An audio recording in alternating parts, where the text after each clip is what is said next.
parlem en el president de la Junta, Jesús González. A veure, conta'ns un poquet com estàs visquent esta preselecció de candidat. Bé, la veritat és que és un procés que sempre causa un poc de passió a la gent que estima la festa, perquè sempre estan un poc esperant qui isquen les candidates, que es facin públics els noms, i nosaltres, des que jo estic al capdavant de la Junta Local Fallera, sempre hem intentat mostrar transparència, i un dels motius serà que les candidates totes se sabrà des del primer moment quines són i quines són les candidates que van optar als dos càrrecs més representatius de la ciutat, i des de l'endemà del tancament de les candidatures, del pas de candidatures, es fan públics els noms de les candidates i també a les comissions a les quals pertanyen. Per a mi és un procés emotiu, emocionant, a la vegada que trist, perquè tan sols una major o una infantil poden ser escollides com a falleres majors i falleres majors infantils de Xàtiva. I què s'espera este cap de setmana a les candidates? Quin tipus de convivència se va fer? Conta'ns un poc.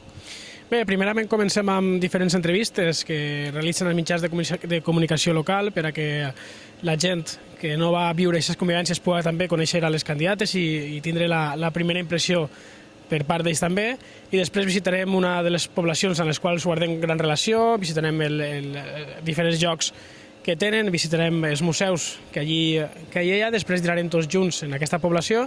Això serà el dissabte, aniran elles de particular, i allí ja serà la primera presa de contacte directe amb els jurats, sense oblidar que aquestes entrevistes també seran facilitades als mateixos.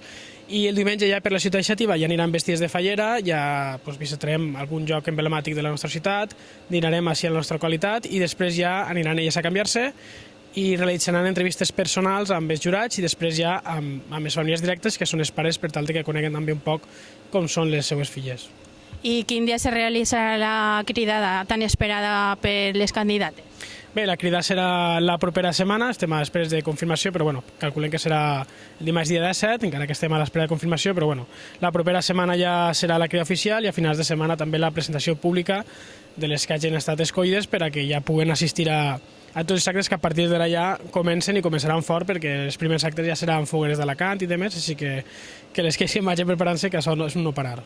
Este any ha canviat un poc la dinàmica de la elecció, s'ha avançat la despedida de les falleres majors i conèixer a les candidates noves. Per què s'ha fet això?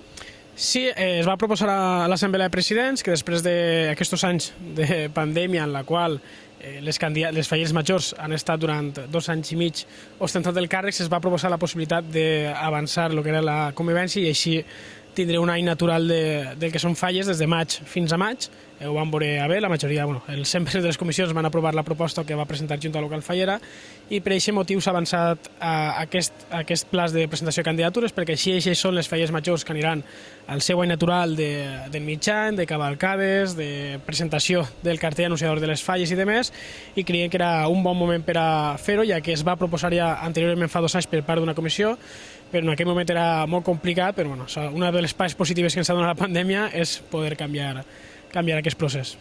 I Jesús continuarà de president? És una pregunta que fa molta gent. Jo crec que hi ha que acabar amb això, amb aquest pla, i després ja presentarem la dimissió pertinent, donat que em vaig presentar per un any, i a partir d'ahir s'obrirà un pla de presentació de candidatures, i a partir de 15 dies es sabrà.